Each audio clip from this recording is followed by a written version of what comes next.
Good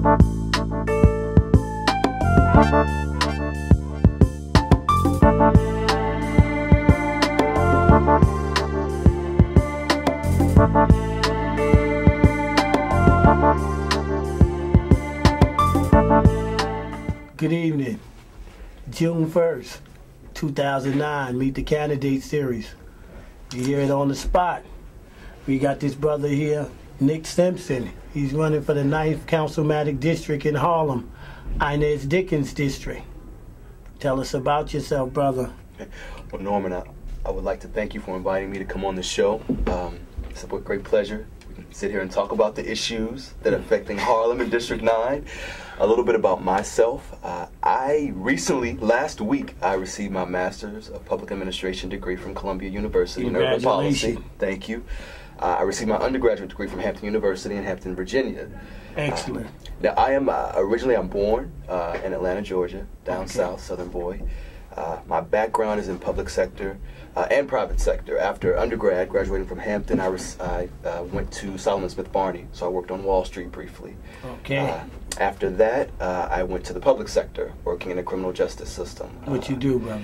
Well, working there, I worked directly with the people. I worked in family law, assisting families with name changes, paternity tests, and just filing different documents that they otherwise wouldn't be able to file. Pro se litigants. You can't afford an attorney, you need some help. So working with families and people on a day-to-day basis, it was very interesting, it was very rewarding.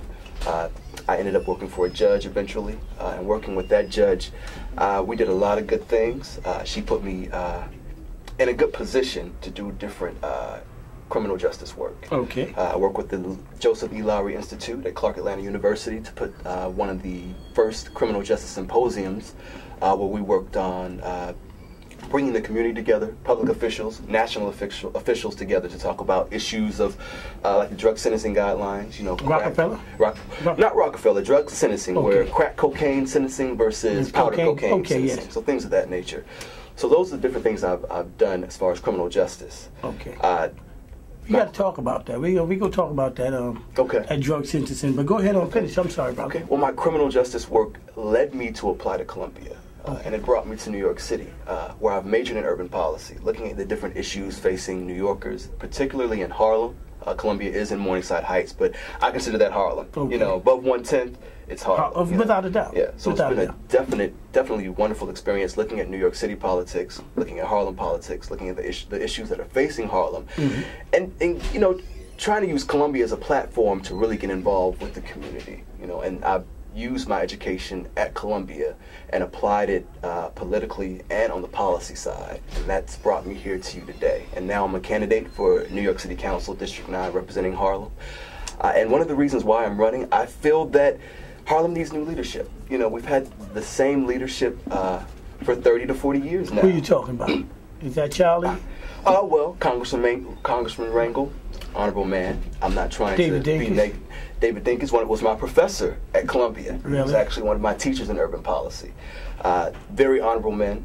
The rest of the gang. Sutton. Yeah, Borough President Sutton. Yes.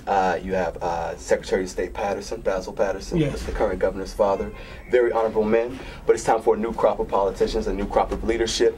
And I feel that I am among that new crop of leaders. I don't know, brother. They gonna let you in? I don't need you to let me in. I'm gonna bang on the door. I'm getting in. Oh, you kicking? You gotta kick it down, brother. You gotta hammer something. You got. They're not letting you in. Yeah, I'm kicking it down. Inez Dickens is part of that. She is part of that. She's part of that. She was elected in 2005 with 4,600 votes out of 16,000. So there are roughly 12,000 people who would have opted for another candidate. So we'll see what happens in 2009, who they opt for. Okay, yeah. So if I knock on enough doors, reach out to enough people, I think I can hit that magic number. Let's start out knocking on the doors. We spoke before, and you said you knocked on a few doors. Did people answer? Some doors. They've answered. They've answered. I started at the top of the district, Rangel houses, and it's been a wonderful experience. Rangel houses, the people there. For people that's not from Harlem, we're from Brooklyn here, brother. Is that Charlie Rangel's houses? It's Ralph Rangel houses. So this is Charlie Rangel's brother, who was a community activist. So they named these this NYCHA development for him. Okay.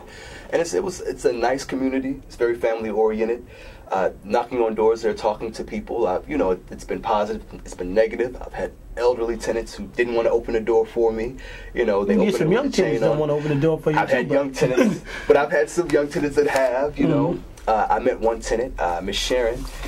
She was very vocal. She was like, "What are you going to do for Harlem? Nobody comes over here to visit us. If I vote for you, will you come over here?" I said, "Every day." I gave her my brochure. My phone number's on the back. Give me a call. I will come down. I'm all about engagement. I'm all about engaging the community and talking with everyone who can work together. You saying you'll keep the same phone number? Yes, I will keep the same phone number. Okay. So when I pass this brochure out to all I'm using the voter list. So I've been reaching out to registered voters. And you said you got 16,000. There are 16,000 people who voted in 05. Okay. There are hundreds of... In an 05 election. No, in your district we're talking. In the district, yes.